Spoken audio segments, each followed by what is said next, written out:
Hello, everyone. Once again, thank you all so much for tuning in to the third episode of the Hugh Capital Podcast with yours truly, Jerlisa Juju Fontaine. So you can say hi, Nurse Noel. So once again, I'm so happy and enthused to actually be introducing you all to someone who I hold dear to my heart. This lovely lady is someone who I actually work with and collaborate with. She has actually taught me so much about the health and media space. So I just knew that she was someone that I had to introduce to you all as well.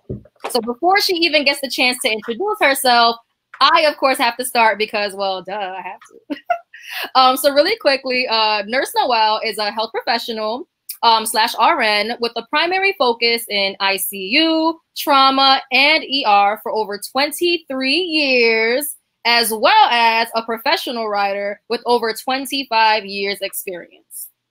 She has proudly merged her two loves for health and entertainment to create the very career that she has right now. Nurse Noel has recently transitioned into corporate and sports health. So Nurse Noel, the show is yours. Let them know who you are. Talk a little bit about yourself. Oh, talk a little. Wow. Don't be nervous, imagine. I know. Hi, good morning. Hi, Juju. Jerlisa, which I call Jerlisa. Thank you for having me on. I am Nurse Noel, and I am a nurse. I am a nurse for 24 years. It's been 24 years. This year, I think it makes 25. I don't know. I stopped counting. But I've always worked in the, always been a nurse, and I've always been in the entertainment arena. I used to write music. So I used to write screenplays, and I used to write for magazines and blah, blah, blah. But I wanted to merge I didn't want to. I merged the two. Mm-hmm. It was suggested to me that I merged the two, and a good friend of mine, Bevy Smith, told me that I need to merge the two, and I did. And now I have sports health and health entertainment. Yeah. And corporate health. And corporate health. Don't forget that. Exactly. And I think the greatest part about, you and what you do and your trajectory is, when we're taught about, jumping into healthcare, for someone like myself who used to be interested in becoming a physician, for example, we're always taught that you have to go on this very linear journey. It's like you get your degree, you apply for the job, you get the job, and you spend the next 60 years doing just that. But in reality, there's people like yourself who are able to kind of say, listen, I love healthcare, I love treating patients, but there is still something else that I can be doing that also fulfills my personal interests, but can also cater to the very same patients that I care about. Right. So my first question to you would be a little bit on kind of giving us some insight into how you even got into the nursing field first. How did you jump there? Let's take it back. Okay, take it back to when I was little, and I used to see my mom with the white uniform, and it's just white crisp uniform with her little dress and her shoes, her white stockings, and I used to go with her to work, and I fell in love with the profession. So I fell in love with my mom first, of course, but I fell in love with her giving spirit and her spirit of wanting to help others. And so I decided to just when I was little, I was like, I'm going to be a nurse. I want to help people. I want to be able to put a smile on people's face like my mom. So I went into nursing straight out of high school, went to college, did the nursing and biology, did do a degree. And then and it was cool. I became a nurse at a very, very young age. I think I was young. Wow, you can't tell us the number. That's crazy. I think I was young. It's all good. I graduated high school when I was 16, so it was easy to just I graduated when I was 16, so I went straight to college, and that was it. And I did the whole undergrad, grad, postgrad, but I always was in entertainment, always. Since I was in my 20s, I still wrote, I played the piano, I transcribed music for a major record label. And I decided, when my fiance died, 2011, somebody suggested that I merge the two health and entertainment, which I thought was so whack because. How could you think that? You're doing it. That's crazy. It was so whack because health was scrubs, no makeup, glasses, no hair. And then entertainment was like fly, 6-inch heels, you know, legs for days, beat face, hair, you know, hair done.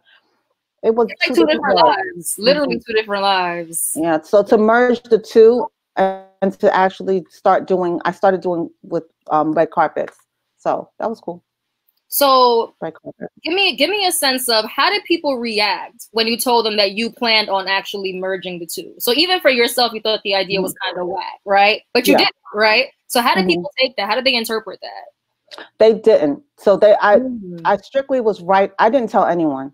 I started writing for Heart and Soul magazine, and shout out to Anita Kopatz, who gave me my first job writing for them. Well, actually, my second job. My first job was for Spike Lee and his wife, working for Healthy You Now. And then I decided to and then I went to Heart and Soul, and I said, you know what? Let me do red carpets. So let me get on the red carpet and let me get the interviews that people want to hear, but let me talk about health instead of what are you wearing and what's your next project? I want to know, so did you get your breast examined in October, or it's prostate cancer month, you know, and interviewing Robert De Niro, and he's like, what? Ooh, Robert De Niro, that's spicy. Yeah, so that was like my first major interview, and of course he put the fear of God in me, but yeah, so it was, but it worked out, and then that morphed into, you know, I didn't want to work on the red carpet anymore. I did not want to interview talent. I wanted to be the talent. Be the talent. Yep. So I started working with the Dr. Oz show, and Nurse Noel, the brand, was born. And you know, I'm gonna cut you off there really quickly, right? Because cut me off into like my next part of my question. So before we even do that, let's rewind real quick, right? So you were talking about living two different lives, right? Where there's a very glamorous life, which happens to be the nursing life, where you don't have to get all prepped up and cute to go to work. You're focused on taking care of people and saving their lives. But then after that, on the flip side, glasses, everything, extremely glamorous shades, eyelashes done, 6-inch heels lifestyle, right?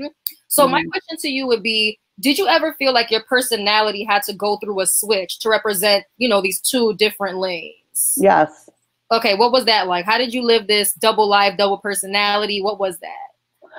In the hospital, you have so much confidence in your ability and in your mind and in your thinking. So in the other industry, you have confidence in the way you look and the way you speak and the way you present yourself. So I always walked into the room. I was always confident about my mind, but I wasn't as confident as my appearance. Yeah, so I wasn't always that confident, even though you would not know it by seeing me, because I walked into the room, I was like, I own this room. But yeah, I still had that, but that was quiet Anthea. Anthea that spoke was like very shy, very timid, and that's why I wrote, because I didn't want to be heard. I didn't want to be seen. I wanted to be heard. I didn't want to be, you know, I wanted people to know what I thought, but I didn't want to hear them to hear me say it. You understand? That's kind of weird. I kind of get that. So you feel like your mindset and your personality was strongest when you were an RN. When you had to go into that glamour world, it was a little bit like, I'm shy, I'm concerned about how people will perceive me. Right. At what point did you experience a turnover, right? Where that same confident, intelligent woman who was a nurse started to feel that way about her career in the media space? Like, when did that start to happen? I think when people started on the red carpet. So when I started doing things like the Grammys and the Emmys and things like that, I think people were, you know, like, oh, they were interested. They wanted to talk. They were like, okay, wow, yeah, I did go through a bilateral mastectomy. And, you know, I remember I was interviewing Christina Applegate about the BRCA1, BRCA2 gene mutation, where she had the bilateral mastectomy. She had both her breasts cut off. And I was interviewing her, and she was just she wanted to talk so much. Yeah. And it was so like, wow, like you really want to, like, you want to talk to me? Yeah. And about that too. Yeah. And they wanted to talk. Even when the handlers were like, come on, they were like, no, I want to talk to her. Because people want to talk about things that really matter. But you know what that kind of tells me too, which is why I think your crossover is so dope, is because not only are you a healer in the hospital, but you presented yourself to be a healer on a place where people are usually intimidated, right? Celebrities come on the floor and they're like, they're going to ask me about my boyfriend and my kids and that scandal that happened yesterday. Mm-hmm. And then there's this woman, right? This Nurse Noel lady who's approaching me, and she's asking me not about that, but about something that actually matters with my livelihood. So I think that level of care is like so important. And how did you feel when they made you feel that way about you? Oh, I felt great. I'm transparent. So I talk about my colon cancer. I talk about being sexually assaulted. I talked about caring for a death and dying of a parent. I talk about death and dying of a significant other. Like, so I'm very like, this is what happened, because you have to be like that to your patients, because the patients don't want to hear you preaching to them. They want to hear, well, you telling me to lose weight. I'm telling you, I can't lose 10 pounds. It's like, and I get the struggle. So, the people love transparency. I agree. Now we can take it back to the Dr. Oz part. So tell us a little bit about like your first like official gig being on like a show, right? Like Dr. Oz was kind of that gateway, right? So describe that whole entire scenery and that experience. Okay, so my first television experience actually was on BET. But talk about that first. Yeah, so I did my girlfriend Claudia Jean is a casting director, and she was producing and a producer. She was producing for a show that LaToya Luckett was hosting. It was called I don't remember. It's okay. It's all right. That's all right. I'll remember. I will remember. But it was a good show. It was a lifestyle show, like a Entertainment Tonight type, Access Hollywood type, and I was the health expert on the show. And I did a few episodes, and we and then that, so I was feeling a little depressed. I was feeling like, oh my goodness, I had just gone through a deal where I was actually BET. I was supposed to get a deal with them, and I didn't. And I was feeling very depressed and very down. And I remember my brother calling me and praying with me. And then I want to say 2 hours later, another girlfriend of mine, Sadiqa, called me and said, hey, I'm working at the Dr. Oz show. I'm the PA. I just got the job as a PA. We want to have you on. And that was in 2015. And since then I've done like 88 episodes, 88. And now, so talk to me a little bit about how that experience may have motivated you to take on your next opportunity, which was after Dr. Oz was doing. Okay, I'm thinking. You've been all over. That's really what it is. So you really have to channel back. So I started. Okay, so I went from Dr. Oz being on the show as someone who was an emotional eater. That's how I went on. I got on as a person who actually was one of the people, and then that morphed into, hey, you want to be an expert. Right. So I became an Oz expert, and then I started doing radio. So I like radio. I love radio. Well, I love radio. I started doing Sway and then the Breakfast Club. So that was I was able to, and that went back to, I don't have to be seen, I could be heard. So I was like, felt so comfortable, like, oh yeah, I was a chatterbox. And like me. And everybody was like, wow, you really come out of your shell on radio. On radio. And I loved radio. I actually loved radio, to be honest with you. And I had to take classes. I had to take classes to, I want to say, dummy down my accent, because I had a really strong New York accent, even though I was raised in Jersey. I had a really aggressive, mother, father, water. Oh, okay, got it. Okay. So I went to classes to get, to neutralize my accent. Right. And then I actually went to classes to learn how to speak on screen, because that was a little. So radio and then sports, pretty much. So I think, am I missing something? I think that was more television. What about Fox? More right? television. Fox. Yeah. Fox. Yeah. What about so a bigger platform. So God has blessed me. He sure has. God has blessed me to put me on national and worldwide platforms. Yep. So a lot of times, and I'm telling you, stop chasing the no. And I mean that by when people say no and people keep saying no, stop chasing it.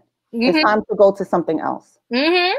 Because when the BETs and the Essence magazines and all of them said no, and they were like, we don't want you, and the TV ones, and I'm just putting everybody on blast because I don't care. And you don't need to care, absolutely, because that's your story. And when they said no, and when they said, and you know, when I wanted to be in Essence Music Fest and all of those things that where the people look like this, and everybody was saying no, I kept chasing after the next one, the next one, the next one. And God kept saying, I'm closing this door for a reason. I'm closing this door because I'm giving you Fox News Channel. Okay, I'm not a Trump supporter. Let me make that disclaimer. I'm not a Trump supporter. But when I get on there, I'm talking about health, which is the common denominator for everybody. I'm talking about health and wellness to people who are not even, don't even look like me, don't even sound like me. Maybe not even Christian, maybe not even, you know, not immigrants, you know, my family's from Trinidad. So people from Wisconsin and North Dakota, and I'm getting so much mail about how my stories are touching people's lives in those areas. So I'm like, well, God is using me in ways that I never thought that he would use me. So in arenas that I am not comfortable in arenas that I don't want, you know, I didn't feel like, I didn't feel that I fit in. I wanted to go where people looked like me, where people sounded like me, where I knew people. But sometimes it's okay to go where the water is not lukewarm and go where it's freezing cold or really, really hot, because that's what builds character. So one thing I like to talk about is like, how do you feel as a Black woman, you know, making that crossover into the media industry, but most importantly, as someone who is an advocate for health? So do you feel like they're accepting you now? Do you feel like there's a bigger space for people like you? Like, how do you feel about being a Black woman in this space? Well, I think, I think Black women have always, I think they'd rather hire a Black woman than a Black man. Talk about it. Okay. So a lot of times we're non-threatening, and we're not, you know, we're not as threatening to non-threatening in media, and that's why you see a lot of Black women in media. I mean, that's just what it is, you know. But we have a lot to say, and as a Black woman, I know that Black women are number one in every single health disparity, every single health issue. Black women are number one. HIV/AIDS, hypertension, obesity, COVID-19, like even now, like we are at the top of the list for everything. It just would make sense that a Black woman would a Black health professional would that's female would be able to talk to it, because we can talk to it. We can talk about it personally. So I believe that so there's space. There's a lot of space. Good. I don't really see anybody. Let me see. I don't really see anybody doing it. Okay. Not now. I see Black nurses. So maybe one or two, but not on the national, on that national level. But there's room. You know, it's not TikTok. The game is locked. It's not like that at all. There is room, but and maybe some people will get further than where I'm getting, because as you know, I don't put 100% in everything. It's all right. That's your truth. That's your truth. I really don't. All right. So if I did, you'll be somewhere else. Yeah. It's all right. It's okay. So we're gonna do that 100% real soon. So it's totally fine. So before we get into more skill-based conversations, I want to kind of get a sense of, for people who are listening, right, who may be that, you know, I guess, very linear track in healthcare, but they want to kind of expand what they can do in that space. How did you pitch yourself, right? Like, how do other people say, okay, you know what, now that I know that Nurse Noel said there's space for me, how do I begin creating a brand or start pitching myself to these radio stations or these online platforms or national TV to get seen, right? How do you do that? How does that work? Okay, so I had publicists. I had two young ladies who were working at Hot 97 at the time, and they were like, we want to get into PR, and you're going to be our first client. And so they helped me out a lot with not with getting gigs, because I was always good at getting my own gigs, but just the communication, because you know it's better when someone else speaks on your behalf rather than you speak for yourself, and that's just what it is. Even if you have your own email set at pr@such-and-such.com, info@such-and-such.com, that's your assistant at such-and-such.com. They want to hear, you know, it just makes that much more. It makes you more valid. It's more, you know, it gives you validity. And I'm just telling you that from personal experience, because when I go knocking on doors, well, now I knock on my own doors, because now I'm knocking on executives' doors. I'm knocking on doors like the CEOs and COOs and those level. So I do approach those people, because I feel like I'm actually, those are my peers. Right. So I'm able to speak to them. But when I was first starting out, you know, calling radio stations and calling stations, it was I'm sorry, what was the question? No, you're right. You started off well. It's totally fine. So basically just kind of getting a sense of, for someone like yourself, right? For someone who is a Black woman or a young Black man who is interested in kind of pitching themselves to be on these stations, to be on these shows, how do you put yourself out there? So one is possibly getting a PR, right? That's okay. That's getting a publicist, getting a one sheet. Getting a one sheet. So I had a one sheet, and I'm good at doing pitches. That I can do. So I can do a proposal in a second. I'm good at that. Canva is your friend. Okay. You have to just know how to, because I'm a writer, so I know how to make things in visual, make it visual. And if you can't, go on Fiverr, Fiverr. No, they are not paying me to say this, but go on there and find somebody who will do it for you. It's true. And they will charge you, and it won't even add up to $100. It wouldn't. So awesome. Perfect. All right. Now we can get into like the last quarter of the episode. So let's talk about skills, right? What kind of soft and hard skills should someone who considers themselves to be a health media personality have? So what kind of skills should these people be working on? Originality. So a lot of people, like, I tell people I have no, like, I'm not poised at the camera. I'm being honest with you. So I'm not the, hi, my name is Nurse Noel. And not me. That is not me. I'm telling you, like, I remember we were in Chicago, and we were doing the activation for NBA All-Star. And it was about I created an initiative called two-pointer CPR, and the NBA has heart. So that was surrounding heart health. And my story is, hey, a few months ago, I had to do CPR on my mom. Yep. Like, that was my, you know, my trying to explain to people that you're not gonna, if you learn this skill, it's not only for the innocent bystander. It's not only for the person that drops down at the mall. It could be for your sister. So I think a lot of people were like, wow, we appreciate your transparency. And that was, that probably was, I said, so be you. Like, because if you take all these classes and you're like, you know, you learn how to, you know your angles, you know how to, you know, inflection. I think a lot of times people don't want to hear that with help. So nobody wants a poised and perfect health person, because it's so personal, and it's so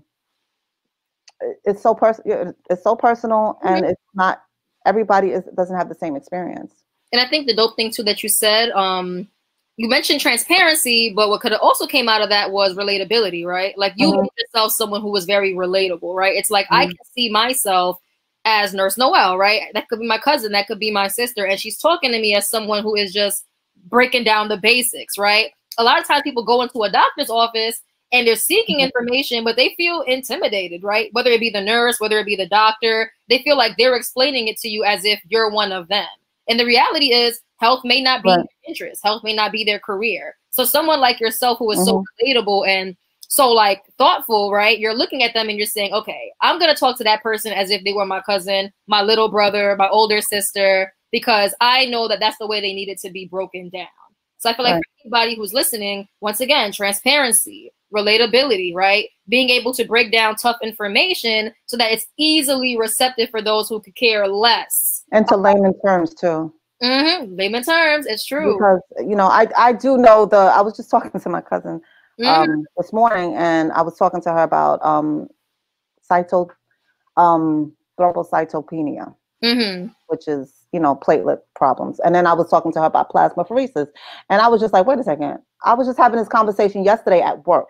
So I'm like transferring what I talked about at work to my cousin, and she's like, what? So, and then I had to realize that, okay, all right, Anthea, Anthea the nurse has to talk like Nurse Noel. So Nurse Noel Noel the nurse has to become Nurse Noel. Right. And they're two different people. People don't understand that. Noel the nurse she's a smart chick. No, but she's technical. She's in 5 syllable words, and that's what she does. But no, Nurse Noel can break it down to the average person. I love that. Awesome. And then my following question to that would kind of be, now that we have a great sense of who you are as a health media individual, talk a little bit about your corporate health background and what you're doing behind the scenes that everybody can't see. Oh, so that's the spicy stuff. Let's talk about it. Hey. Okay, so I shout out to Mary Beth Cosenza. Big shout out. Who is my business partner, who decided that, Anthea, you need to do other stuff. Like outside of the media, outside of what's going on. Because I like community health. So one of my other degrees in community health. But I started doing corporate health. So we got we started with, that's when the first time we went to something, right? Was for Publicis, the big company. What's this, the advertising company? Yeah, advertising company. And we did the breast cancer awareness for their employees. We did a lunch and learn. And that was the first little taste that I got of corporate health. And I said, wow, this is big. This is so let's move this over. So now we're doing corporate health in the basketball, the NBA. So this is what we're doing now, the NBA. Now, I want to chime in on that too, because see, Nurse Noel doesn't do a good job about bragging about herself, so I'm going to do it for her, right? But the dopest part about kind of doing that breast awareness lunch and learn was just kind of seeing how overjoyed the women were to kind of get a sense of, you know, how to check their chest, right? How to, like, you know, think about different ways to take care of themselves and always being aware of what they're putting in their body to protect themselves. So you're watching them engage in these activities and they're smiling, they're talking with her, they're engaging with her, like they're actually really excited. And you could tell they're excited because she's not teaching it in these extravagant, luxurious, you know, medical terminology. She's breaking it down for them in ways that they actually can understand. And I know that we said that maybe like 3 or 4 times during this episode, but for someone who is a health professional who does want to get into this space, you really have to understand that nobody wants to be preached at. That's what Nurse Noel told y'all. They want you all to talk to them level to level, right? Getting an understanding of what's really going on with me. And when they finally start understanding it and not feel like they're in biology class, it's like, whoa, okay, I can do that, right? Like, I don't have to be totally clueless. So that's what makes her work so meaningful, is that she's giving control and power back to the actual individual without feeling like they have to be in a hospital to get that empowerment. And once again, she's working with sports companies. Talk about even athletics in terms of like Nike and all those other brands. Oh, so exactly. So Nike is one of our is the partner for the Female Quotient, and now we will be doing their corporate health also, and hopefully it'll morph into something bigger, like some type of worldwide campaign. My mouth to God's ears. But so talk a little bit about Atlanta Hawks. We just got the Hawks, and we're working with some other teams also. So we're excited about the NBA. The NBA is, I love basketball, so I'm a basketball fanatic. And I love it. But hopefully we can go on to the NFL and then to the MLB and the MLS. Hopefully. Yes. It's not hopefully it's gonna happen. Get out of here. And just to kind of like get to the end of it, I want you to talk a little bit about why would corporate health or corporate wellness be so important, right? Like, why is it important that you're getting out there and working with your employees, the teams, the community, the fans? Like, why is that work imperative? So with corporate health, you have employee burnout. You have you have a revolving door. People people are leaving, people are coming in. It's like, you know, they can't fill, you know, keep the position filled. So it's about employee and consumer retention. Yep. It's about employee and consumer satisfaction. Yep. And you feel like they're giving, that you are in, the company is investing something in them. And it's like, you know, it's some type of reciprocity.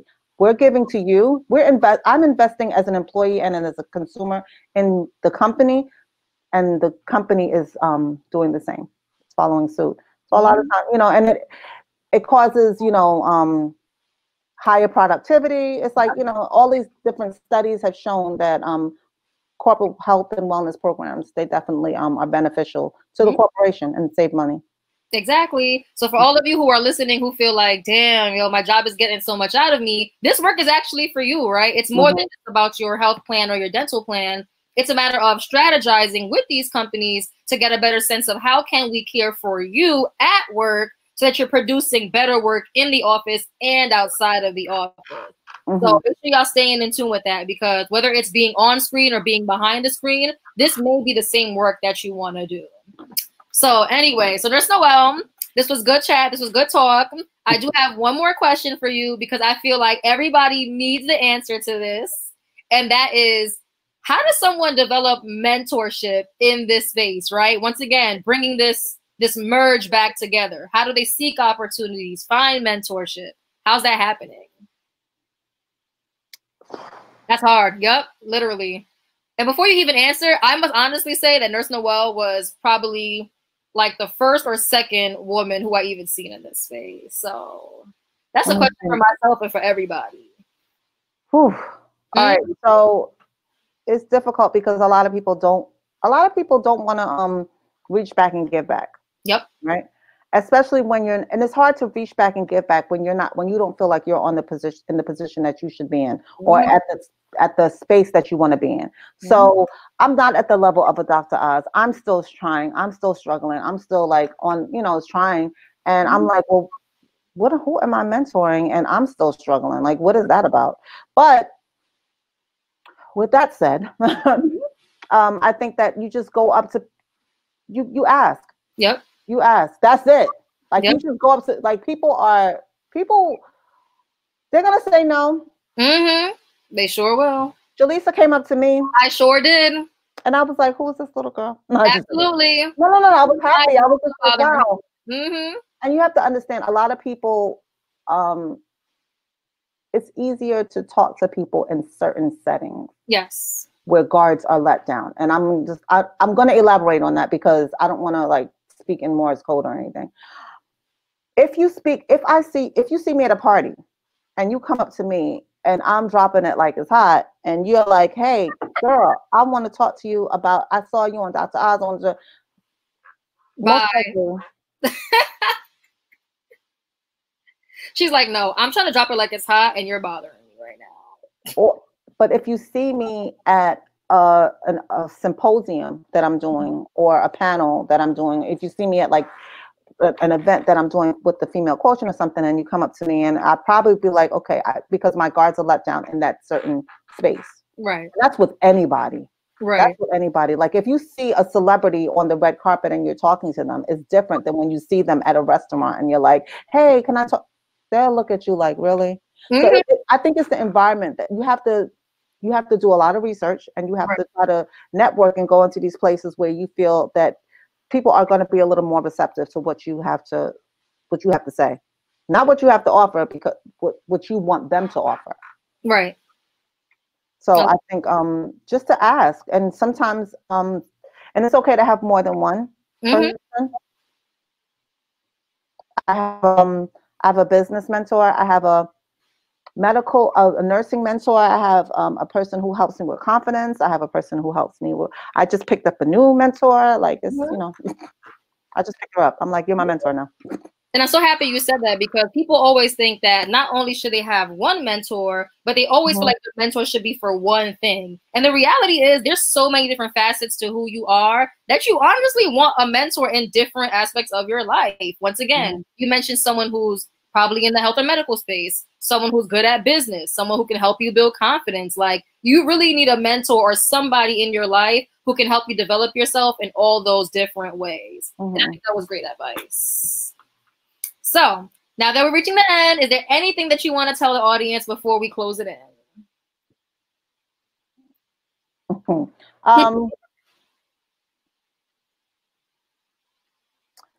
If you do it for the money, you're going to be disappointed. Very.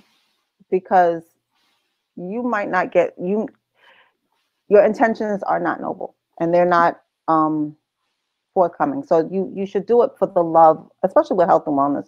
You do, even though health and wellness is a big business, it is. People like, hospitals make money. That's what they do. Mm-hmm. But if you, as a health professional, do it for the money or for the fame or the notoriety, you're not going to get, people are going to see past that, and they're going to see, yep.